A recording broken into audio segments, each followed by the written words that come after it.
नमस्कार दोस्तों, आप सभी का हमारे YouTube चैनल पर स्वागत है। और आज हम इस वीडियो के माध्यम से जानेंगे कि मांस खाना पुण्य है या पाप है। वीडियो पसंद आए तो लाइक सब्सक्राइब अवश्य करें और इसी तरह धर्म से जुड़े रहें। श्री कृष्ण भगवान कहते हैं, यह बात उन दिनों की है जब भगवान श्री कृष्ण अपने बालपन में थे। एक बार जब श्री कृष्ण एक पेड़ के नीचे बैठे बांसुरी बजा रहे थे, उसी तरह एक हिरण, वो हिरण बहुत ही घबराया हुआ था। भगवान श्री कृष्ण ने उसके सिर पर हाथ फेरते हुए कहा, क्या हुआ, तुम क्यों छुप रहे हो? उसका पीछा करते हुए एक शिकारी भी वहां आ पहुंचा और बोला, यह मेरा शिकार है, इसे मुझे दे दो, इस पर मेरा अधिकार है। तब भगवान श्री कृष्ण बोले, हर जीवित जीव पर उसका खुद का अधिकार होता है, ना कि किसी का। तब वह शिकारी क्रोध में बोला, यह मेरा शिकार है, इसे मैं पकाकर खाऊंगा। तब भगवान श्री कृष्ण बोले, किसी भी जीव को मारकर खाना पाप की श्रेणी में आता है। क्या तुम पाप के भागी बनना चाहते हो? मांसाहार पुण्य है या पाप, क्या तुम धर्म को नहीं जानते? तब यह शिकारी बोला, मैं तुम्हारे जितना शिक्षित तो नहीं कि यह जानूं कि मांसाहार पुण्य है या पाप, पर मैं यह जानता हूं कि जीव को मारकर खाना, इसमें कोई हर्ज नहीं। मांसाहार से तो एक तो वह जीव को जीव बंधन से मुक्त कर रहा है, फिर क्यों मांसाहार से मना किया जाता है? मांसाहारी होने को क्यों नहीं कहा जाता? वैसे भी मैं इसको मारकर नीची योनि से मुक्ति दिलाकर पुण्य ही कमा रहा हूँ, फिर इस पर पाबंदी क्यों? इसे तो प्रोत्साहित करना चाहिए। जहां तक मैंने सुना है, जीव हत्या तो शास्त्रों में भी बताया गया है। राजा लोग शिकार किया करते थे। ऐसे तमाम तर्क देते हुए श्री कृष्ण से पूछा कि फिर क्यों यह मांसाहार गलत है और पाप की श्रेणी में आता है? आप ही बताइए, मांसाहार पुण्य है या पाप? भगवान श्री कृष्ण समझ गए कि इसकी बुद्धि मांस खाने के कारण तामसिक हो गई है और उसने सोचने और समझने की बुद्धि भी खो दी है।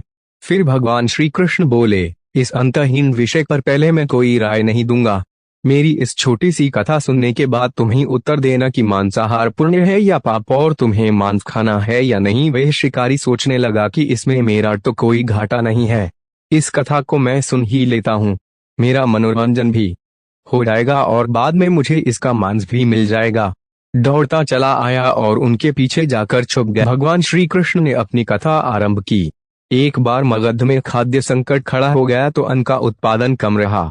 राजा को चिंता हुई कि यदि इस समस्या का शीघ्र निदान नहीं किया गया तो संरक्षित अनाज कोष भी खत्म हो जाएगा और संकट भीषण हो जाएगा। तो सम्राट ने अपनी राज्य सभा में पूछा, देश की खाद्य समस्या को सुलझाने के लिए सबसे सस्ती वस्तु क्या है? मंत्रीगण सोच में पड़ गए। चावल, गेहूं, आलू इत्यादि पदार्थों को उगाने के लिए बहुत श्रम करना पड़ता है। वह तभी प्राप्त होते हैं जब प्रकृति का प्रकोप न हो।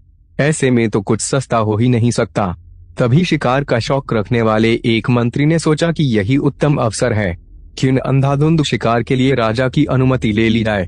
उसने सभा में कहा कि सबसे सस्ता खाद्य पदार्थ है मांस। इसके लिए धन का खर्च भी नहीं है और पौष्टिक खाना भी मिलता है। सभी सामंतों ने इस बात का समर्थन कर दिया, लेकिन मगध के प्रधानमंत्री अभी भी चुप थे। सम्राट ने पूछा, प्रधानमंत्री आप चुप क्यों हैं? आपने कोई अनुमोदन नहीं किया, आपका क्या मत है? प्रधानमंत्री ने कहा, मैं यह नहीं मानता कि यह कथन सही है कि मांस सबसे सस्ता पदार्थ है, फिर भी इस विषय पर मैं अपने विचार आपके सामने कल रखूंगा। प्रधानमंत्री उसी रात मांसाहार का प्रस्ताव रखने वाले सामंत के घर पहुंचे। सामंत ने इतनी देर रात प्रधानमंत्री को अपने घर आया देखा तो वह घबरा गया। किसी अनिष्ट की आशंका से वह कांप गया। प्रधानमंत्री ने कहा, संध्या को महाराज बीमार हो गए, उनकी हालत बहुत ही खराब है। राजवैद्य ने कहा है कि किसी शक्तिशाली देह का 2 तोला मांस मिल जाए तो राजा के प्राण बचाए जा सकते हैं। आप महाराज के सबसे विश्वास पात्र हैं, इसीलिए आपसे योग्य कौन होगा? इसके लिए आप जो भी मूल्य लेना चाहे ले सकते हैं। आप कहें तो इस काम के लिए मैं आपको 1,00,000 स्वर्ण मुद्राएं भी दे सकता हूँ। एक बड़ी जागीर भी आप मांग सकते हैं, बस आप अपनी इच्छा कहें। मैं कटार से आपके हृदय को चीर कर बस 2 तोला मांस निकाल लूं। यह सुनकर सामंत के चेहरे का रंग फीका पड़ गया। वह सोचने लगा, जब जीवन ही नहीं रहेगा तो 1,00,000 स्वर्ण मुद्राओं से मैं क्या करूंगा और बड़ी जागीर भी किस काम आएगी। वह झटपट अंदर भागा और अपनी तिजोरी से 1,00,000 स्वर्ण मुद्राएं लेकर आया। मुद्राएं देकर उसने प्रधानमंत्री के पैर पकड़ लिए और गिड़गिड़ाते हुए बोला, श्रीमंत, मैं आपकी 1,00,000 मुद्राओं में अपनी 1,00,000 मुद्रा और मिलाता हूँ। इस पैसे से आप किसी और सामंत के हृदय का मांस खरीद ले, किंतु मुझे जाने दे। यह बात किसी और को पता न चले। मैं आपसे आग्रह करता हूँ। प्रधानमंत्री जी यह सब समझ चुके थे। वह उसे थोड़ी और मानसिक पीड़ा देना चाहते थे। प्रधानमंत्री ने आगे कहा, सामंत आप शरीर से बलिष्ठ हैं। आपकी कदकाठी महाराज से मिलती जुलती है, इसीलिए राजवैद्य ने खास तौर पर आप ही का नाम लिया है। आपके दान से हमारे अच्छे राजा की जिंदगी बच सकती है। आप कहे तो मैं आपको प्रधानमंत्री का पद देने को तैयार हूँ और खुद आपका कर्मचारी बनकर रहूंगा। पर प्रजा से हमारे राजा न छीने। सामंत तो फंसता हुआ दिख रहा था। उसने शरीर पर रंग वस्त्र रखकर अपने जूते भी पहन लिए। जैसे ही वह वहां से भागने वाला था, वह तुरंत प्रधानमंत्री के पैरों में लेट गया। उसने याचना की कि प्रधानमंत्री मैं इसके योग्य नहीं हूँ। जब प्राण ही नहीं रहेंगे तो प्रधानमंत्री पद का या राजा का सिंहासन भी मिल जाए तो मैं उसका क्या करूंगा। आप चाहें तो मेरा सब कुछ ले लें, पर मेरे प्राण न लें। मैं अपना ये भवन और सारा धन आपको सौंपता हूँ। रातों रात राज्य से निकल जाऊंगा। इतना कहकर वह अपने घोड़े की ओर भागा और जैसे ही अपना घोड़ा गठने लगा, आवाज आई, अभी अभी अपने पीछे गए तुम अपने परिवार को भी छोड़े जा रहे हो। सामंत बोला, मेरे प्राण से प्रिय कुछ भी नहीं है। जब जीवन ही न रहेगा तो कुटुंब का क्या करूंगा। जीवन रहा तो ऐसे ही सुखी रह लूंगा। इतना कहकर घोड़े पर छलांग लगाकर बैठ भी गया। वह अभी चलने को ही था कि प्रधानमंत्री ने घोड़े की साख पकड़ ली। वह सामंत से बोला, भागने की जरूरत नहीं है, आप आराम से घर पर ही रहो, मैं किसी और का प्रयास करता हूँ। यह कहकर प्रधानमंत्री वहां से चले गए। प्रधानमंत्री के वहां से जाने पर सामंत के अंदर कुछ जान तो आई, परंतु बेचैनी बनी रही। उसकी नींद खराब हो चुकी थी। मुद्राएं लेकर प्रधानमंत्री बारी बारी से सभी सामंतों के घर पहुंचे और सभी से राजा के लिए हृदय का 2 तोला मांस मांगा, परंतु कोई भी राजी न हुआ। सबने अपने बचाव के लिए प्रधानमंत्री को लाख और 5 लाख मुद्राएं तक दे दी। इस प्रकार प्रधानमंत्री ने एक ही रात में करोड़ों स्वर्ण मुद्राएं जमा कर ली। फिर सुबह होने से पहले ही अपने महल में पहुंच गया। अगले ही दिन राज्यसभा में सभी सामंत समय से पहले ही पहुंच गए। सभी यह जानना चाहते थे कि राजा स्वस्थ है कि नहीं, लेकिन कोई भी किसी से भेद नहीं खोलता था।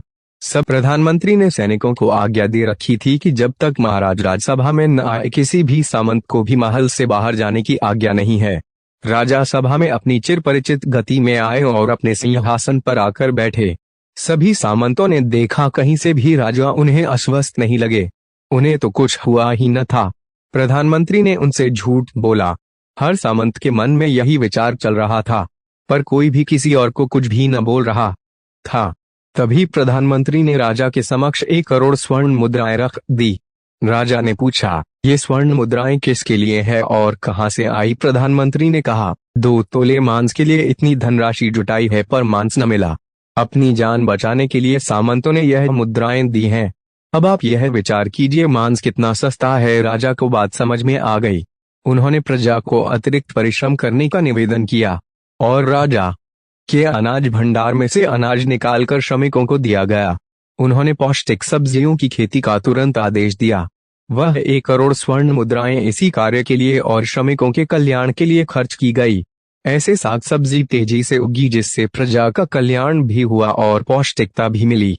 कुछ समय बाद मौसम अनुकूल हुआ और खेती लहलहाने लगी। इस प्रकार राज्य से खाद्य संकट दूर हुआ। तो मित्रों, जीवन का यह मूल्य भगवान श्री कृष्ण हमें इस कथा के जरिए समझाना चाहते हैं कि हम यह ना भूलें कि जिस तरह हमें अपनी जान प्यारी है, उसी तरह सभी जीवों को अपनी जान प्रिय होती है। अपने दिल से जानिए पराये दिल का हाल। यदि संसार के संबंधों से मुक्त करने का तर्क सही है, यदि जीव हत्या जीव को संसार बंधन से मुक्त करने का तरीका है, तो अत्याचारी द्वारा किया गया नरसंहार भी मान्य है। वह भी ये तर्क दे सकते हैं कि वह लोग जीवन के कष्ट से आप लोगों को मुक्त कर रहे हैं। अगर उसके लिए वह जीवन बोझ होता तो कभी भी अपनी जान बचाने के लिए संघर्ष नहीं करता, आपसे भागता नहीं। जो आपके सामने असहाय हो जाता है, उसे प्राण गंवाने पड़ते हैं। जिन जीवों को मारकर आप खा रहे हैं, उन्हें तो प्राण बचाने का अवसर भी नहीं मिलता। बर्बरता सिर्फ वही नहीं है जहां सिर्फ मानव का रक्त बहता है। बर्बरता उसे भी कही जाती है जहां स्वार्थ के लिए किसी जीव की हत्या कर दी जाए। हम अंत समय में जिंदगी भर के पापों के लिए जिंदगी भर सुकर्म करने की कोशिश करते हैं, परंतु हम यह भूल जाते हैं कि जब यह जीव हमारे लिए काटा गया और हमारे लिए तड़पा, उसका श्राप हमें इस जीवन में ही नहीं बल्कि अगले जीवन तक नहीं छोड़ता। परमात्मा से यह ज्ञान पाकर शिकारी परिपूर्ण हो गया और उसे ज्ञान की प्राप्ति हो गई और वह जान गया कि महानता जीवन लेने में नहीं बल्कि जीवन देने में है। शिकारी भगवान के आगे हाथ जोड़कर वहां से चला गया और उसने कसम खा ली कि वह अपने संपूर्ण जीवन में किसी को भी कभी चोट नहीं पहुंचाएगा। तो दोस्तों, कैसी लगी आपको हमारी यह कहानी? कमेंट जरूर